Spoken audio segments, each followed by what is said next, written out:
Khatul iman, Bapak Ibu jamaah majelis taklim yang semoga dimuliakan Allah Subhanahu wa taala. Nikmat yang agung telah diberikan Allah kepada kita yakni tetap berada di atas keislaman, tetap berada di atas keimanan. Ini merupakan karunia yang sangat besar.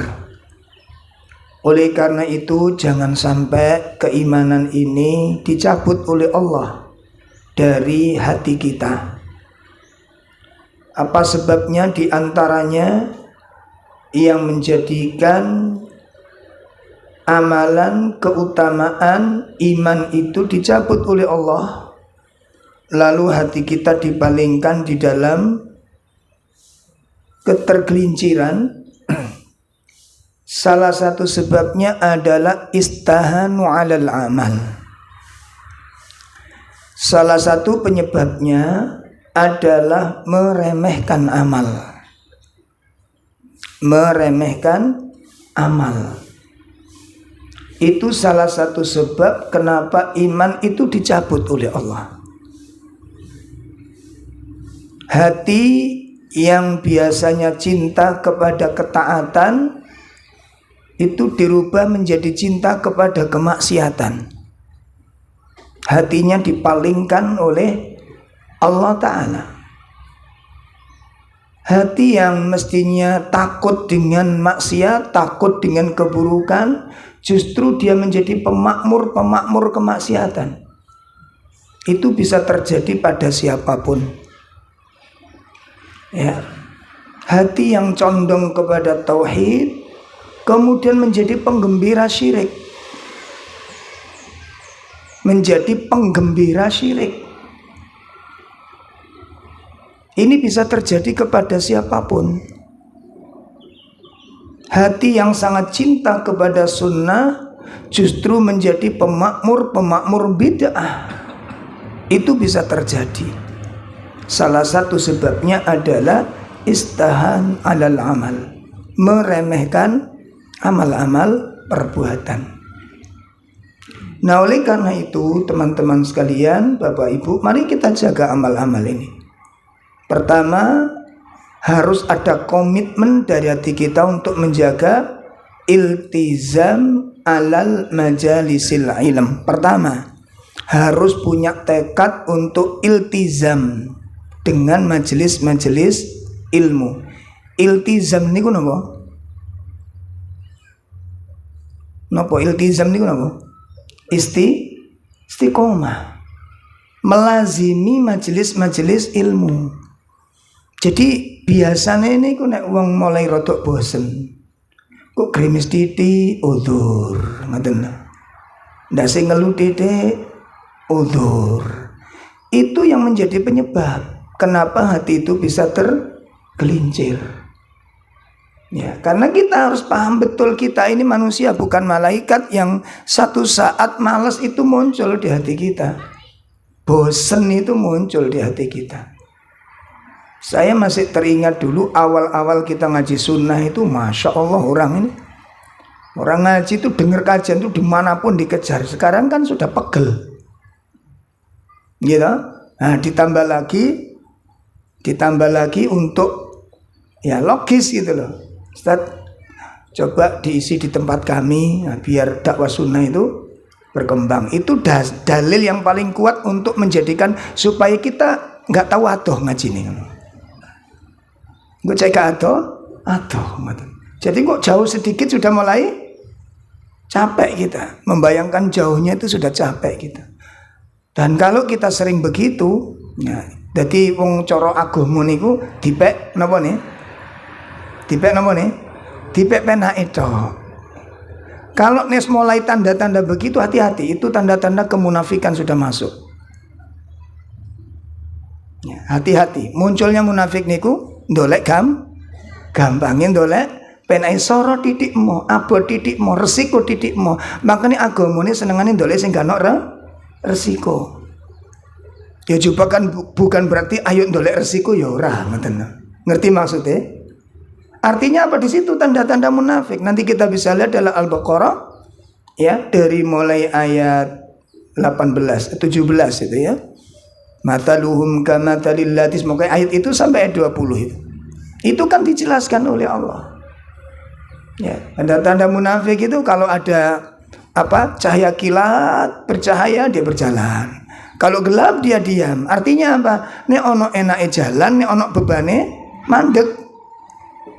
Nek menguntungkan dirinya berangkat dia. Kalau enggak menguntungkan, merugikan, dia berhenti dari amal-amal ibadah. Itu tanda-tanda kemunafikan sudah mulai masuk ke dalam hati. Oleh karena itu Allah jelaskan di surah As-Saff ya, surat 61 pada ayat 5, falamma zaghu azaghallahu qulubahum.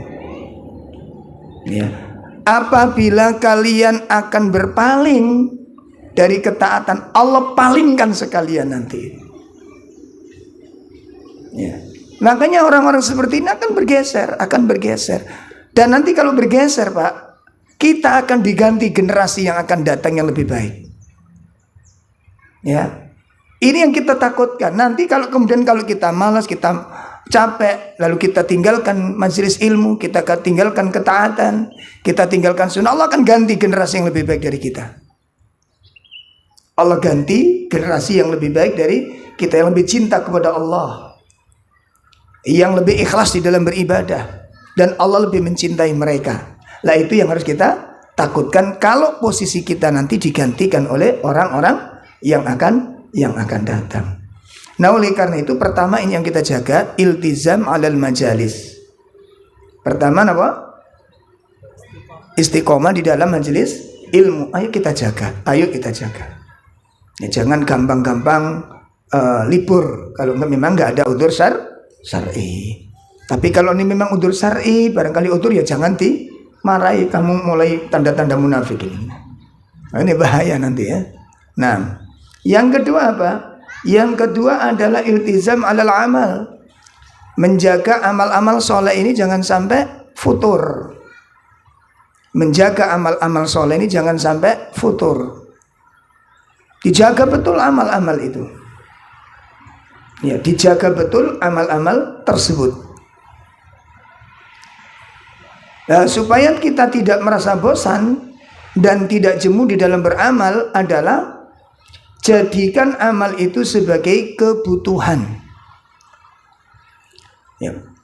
Posisikan amal itu sebagai kebutuhan. Kalau cara pandang kita, kalau kita memposisikan amal sebagai kebutuhan, amal seberapapun banyaknya, ibadah semacam apapun dasarnya, itu tidak mungkin membosankan kita. Dan itulah yang menyebabkan kenapa para sahabat tidak pernah capek di dalam beribadah. Ya. Kenapa para sahabat tidak pernah letih di dalam beribadah? Kenapa para sahabat tidak pernah bosan di dalam beribadah? Karena mereka menjadikan ibadah itu sebagai kebutuhan, sehingga mereka butuh sebanyak-banyaknya bekal untuk perjalanan yang panjang itu. Itu yang menjadikan kalau mereka sedekah pagi, siang, sore punya kesempatan sedekah mereka. Lihat bagaimana Utsman bin Affan. Lihat bagaimana ibadahnya Ali bin Abi Thalib. Lihat bagaimana kemurahannya Abdurrahman bin Auf. Ya, kita lihat bagaimana sahabat-sahabat Abu Hurairah yang terus mencatat hadis, mencatat ilmu, mengkaji dan mengkaji. Nggak pernah bosan mereka di bidang mereka masing-masing. Nggak pernah bosan, nggak pernah letih, nggak pernah capek. Kenapa? Karena mereka menjadikan ibadah itu sebagai kebutuhan. Kenapa kita gampang capek? Karena kita melihat beban. Coba jadikan ibadah ini kebutuhan, sebagaimana pernyataan sahabat Abu Hurairah radhiyallahu anhu. Abu Hurairah, kita tahu bagaimana kesolehannya, kita tahu bagaimana pengorbanannya, kita tahu bagaimana ketaatannya, menjelang kematian menangis. Yang ditangisi apa, Pak? Ya? Yang ditangisi Abu Hurairah apa? Merasa amalnya kurang. Ya Allah, merasa amalnya masih kurang. Dia mengatakan, perjalanan yang akan aku tempuh ini panjang, sementara bekalku masih sangat sedikit. Itu Abu Hurairah. Gimana kita? Ya Allah, ini cara pandang yang bisa kita saksikan bagaimana para sahabat menjaga amalnya. Dan motivasi lain agar amal itu kita tidak bosan, agar kita tidak capek, agar kita tidak letih. Artinya motivasi semangat ibadah itu terus tumbuh. Ya, ini bukan berarti mengenyampingkan kewajiban-kewajiban yang lain kepada istri, kepada anak. Saya dipahami nih ya? Itu tidak menyampingkan, tetap dijaga. Haknya anak, haknya istri, haknya suami, haknya tetangga. Tapi begitu kita berkecimpung di tengah-tengah mereka, tetap kita harapkan itu bagian dari ibadah. Sehingga di setiap momen, di setiap keadaan, nilai-nilai ubudiyah kita tidak hilang. Diniatkan semuanya di dalam ibadah kepada Allah Subhanahu wa ta'ala. Nah, salah satu pemicunya lagi apa? Agar iman ini apa? Agar ketaatan itu terus berada di hati kita dan kita tidak gampang bosan. Firman Allah Subhanahu wa taala, "Wala tamutunna illa wa antum muslimun." Itu yang menjadikan orang ingin tetap menjaga amal-amalnya. Firman Allah taala dalam surah Al-Imran ayat 102, di akhir ayat 102 itu, jangan sekali-kali kamu mati kecuali dalam keadaan apa? Muslim. Apa kata Imam Ibnu Katsir? Beliau mengatakan hafidhu alal Islam. Jagalah keislamanmu. Jagalah keislamanmu. Nah, maksudnya menjaga keislaman itu pripun? Dalam yang dimaksud menjaga keislaman itu menjaga apa? Amal-amal kita dan kewajiban-kewajiban dalam agama. Jaga keislamanmu, kata Imam Ibnu Katsir. Hafidhu islamakum litamutu alaihi. Jagalah keislamanmu agar kamu diwafatkan di atasnya. Lalu beliau mengatakan, man asya ala syai' mata ala syai'. Barang siapa hidup di atas sesuatu, maka dia akan wafat di atas sesuatu. Artinya, kalau seseorang hidup di atas ketaatan, menjaga ketaatannya, Allah wafatkan dia tidak jauh dari ketaatan, atau bahkan dia diwafatkan Allah di saat menjalankan ketaatan kepada Allah. Itu salah satu cara untuk menjaga istiqomahnya amal, agar kita tidak bosan di dalam beramal ini, agar kita tidak gampang letih di dalam beramal ini. Kita harapkan amal-amal itu kita jaga, agar kelak saat Allah mewafatkan kita, itu kita berada di atas ketaatan kepada Allah Subhanahu wa ta'ala. Nah, itu yang perlu kita jaga dalam beragama kita ini. Kemudian menjaga amalan-amalan sunnah, jangan tercampuri, jangan sampai ternodai dengan amalan bid'ah. Ya, karena bid'ah ini berangkatnya itu dari apa? Memandang sesuatu itu baik. Nah, jadi berangkatnya bid'ah itu istihsan. Kenapa istihsan itu? Memandang sesuatu itu baik. Nah, karena dipandang baik diamalkan. Karena dipandang baik jadi diamalkan. Nah, karena dipandang baik diamalkan, kok kelihatan tambah baik, maka amal itu diteruskan. Akhirnya menjadi suatu amalan yang baru, yang pada asalnya tidak ada. Hukum asalnya awal nggak masalah. Hukum awal nggak masalah. Tapi ketika sudah ditetapkan harus ada, dan kemudian dijadikan sebuah keyakinan, ini amal utama kita di saat ini, maka ini sudah masuk menjadi amalan yang baru, di mana Nabi tidak mensyariatkan tentangnya. Contoh kecil, saya punya teman punya lembaga, Pak. Ada teman punya lembaga, dan lembaga ini punya inisiatif. Awalnya nggak ada indikasi ke arah penyimpangan. Ya, makanya istihsan itu bahaya. Istihsan itu memandang sesuatu itu baik. Itu berangkatnya bid'ah itu dari situ, Pak. Ya, berangkatnya itu dari situ. Istihsan, ya, memandang sesuatu itu baik. Akhirnya dimasukkan menjadi suatu ibadah, dikerjakan terus menerus sampai kemudian menjadi sebuah amalan yang tidak boleh ditinggalkan. Ya, jadi sifatnya sederhana. Jadi setiap awalnya itu gini, awalnya kepingin mensyiarkan Ramadan dengan membuat sebuah acara menyambut Ramadan. Awalnya begitu, Pak.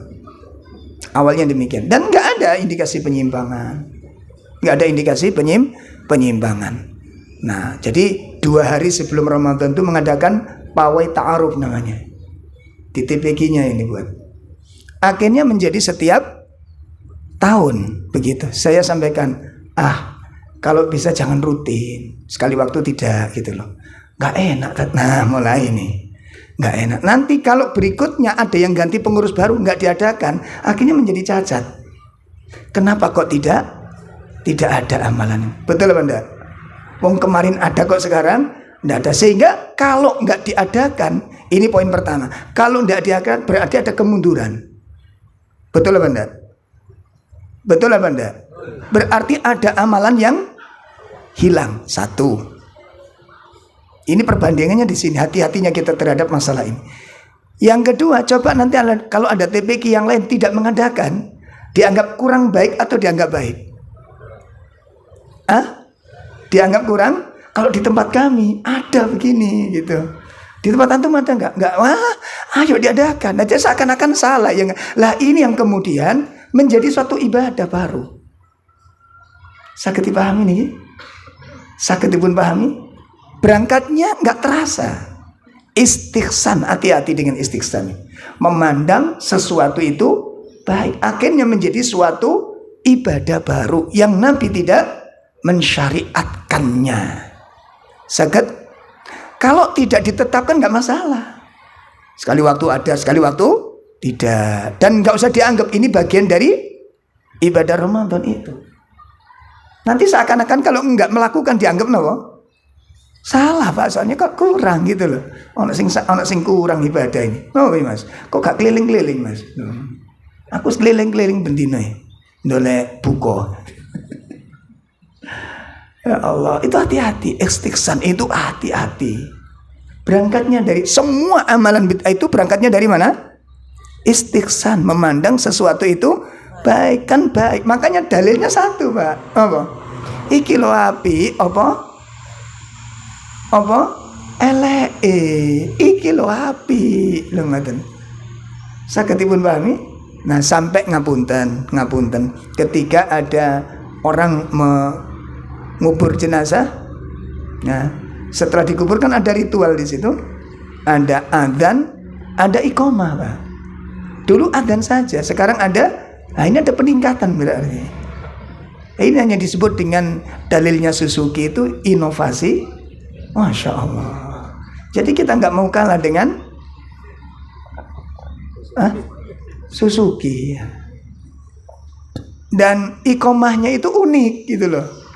Nggak tahu ini produk mana gitu. Allahu Akbar, Allahu Akbar. Asyhadu an la ilaha illallah. Asyhadu anna Muhammadar Rasulullah. Hayya 'alas salahil falah qad qayaumul qiyamah. Lu ono maneh.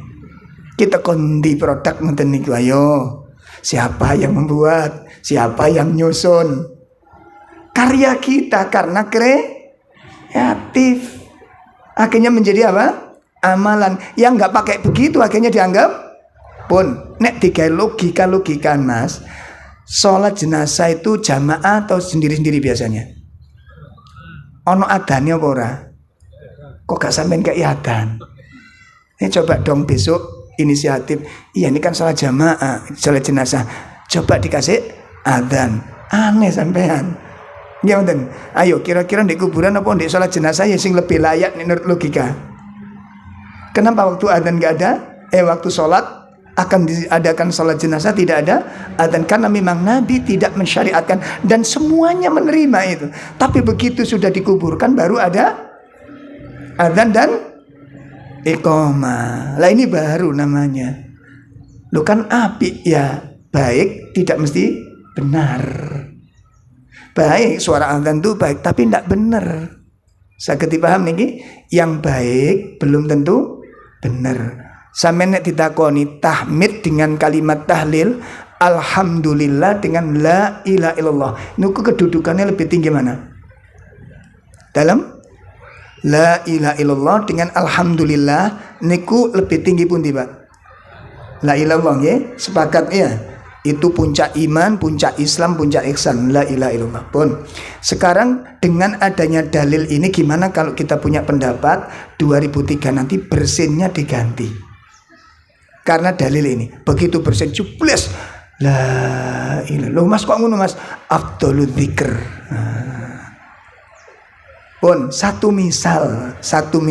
Nanti saya begitu saya bersin cubles la ilaha illallah Muhammad Rasul. Nah, pertanyaan saya ke jenengan, bacaan saya ini jelek apa baik? Saya bersin loh Pak. Cubles la ilaha illallah. Api apa elek? Api toh? Sampeyan ngomong elek kafir loh. Lho nggih mboten? Sampeyan ngomong elek kafir loh.